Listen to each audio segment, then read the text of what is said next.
getting it on video, his standing ovation. That's right.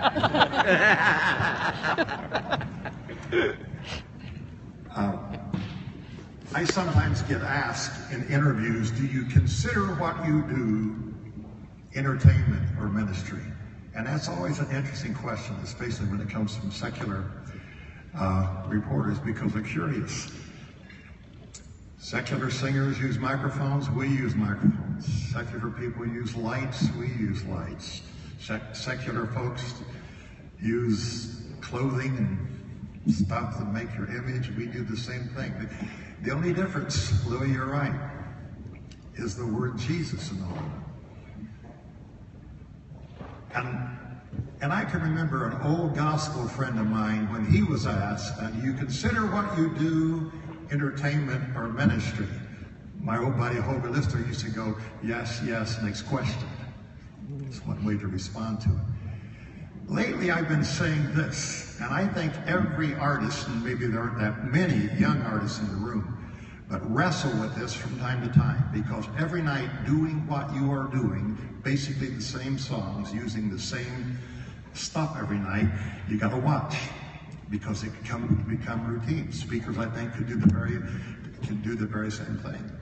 The latest answer I have been giving to reporters who ask me that, do you consider what you do entertainment or ministry? I say, you know, I think you're asking the wrong person. Why don't you ask the guy who bought the ticket? And if our emails and the letters and the response that we get back from what we do up here make any sense at all, I think it's a little bit of both on any given night.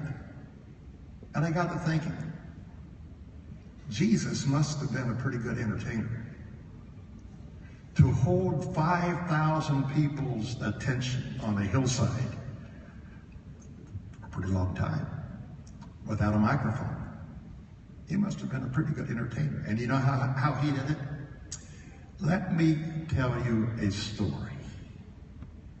And he did it very, very powerfully.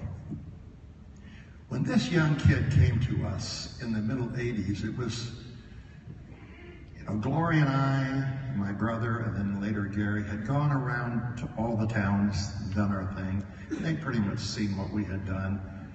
They knew all of my one-liners. And when he came in, be honest with you, I wanted him because I loved his voice. I thought he had a great, great voice. And I thought maybe we could work in some of that crazy stuff he does. But something special happened when he came. And he could get a crowd, it's what I call belly laughing. And I'm not so sure, Louis, you talk to 60,000 kids there every year at the Georgia Dome. I'm not so sure you could really get people's attention to feed them good, heavy stuff until there's been a real good belly laugh somewhere in the evenings. For some reason, it just lets down all of the defenses. And so little by little, he started to weave his magic with us. At first, he was making fun of a lot of stuff, and I would say, but Mark, you can't make fun of that. Half the people are, whatever he was making fun of. I want you fill in the blank, okay? Or he'd do something that you can't do that, because you're going to hurt somebody. So he said, what can I do? I said, make fun of me. I'm an easy target, I'm old, and and so he started that crazy thing, and he did, and it worked. And we got people's attention. But I can remember many, many nights that once we got their attention, this crazy clown would do something like, I've seen a lot of crazy things done in your name, song that he sang. I know the tricks behind the magic show. I've almost thrown the towel in a time or two, and I walked away from everything I know. But I can't hide this emptiness inside of me, or calm the troubled spirit in my mind. So if you're really out there, and you're listening, then prove to me that those who seek shall find. And then he'd sing, I believe. Help thou my unbelief. I take the finite risk of trusting like a child. I believe. Help thou my unbelief. I walk into the unknown, trusting all the while. And the clown, all of a sudden, becomes a communicator of everybody in this room from time to time who's out there saying, I believe. Help thou my unbelief. But the humor and the craziness was his way of getting there. And when he got there, it was very, very special. There's nobody in this field that has more respect for this crazy character than I do. And people say, is he like that all the time on the bus? Thank God, no. Because on the bus, there's a lot of serious discussion about real life stuff, and especially when Gloria's along. He thinks she's more profound than I am. So when she's along,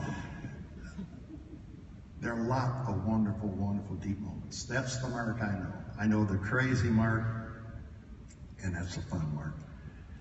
But I also know Mark on nights when I needed someone to touch a nerve. And he was always there. Don't scratch it, it'll come off. Hush up. That's my hair. That's my hair. Okay. Well, you know it's your hair. You wouldn't buy one. Like a hush up. That last one he had was made out of cat hair. Every time he scratched his head, his rear went up.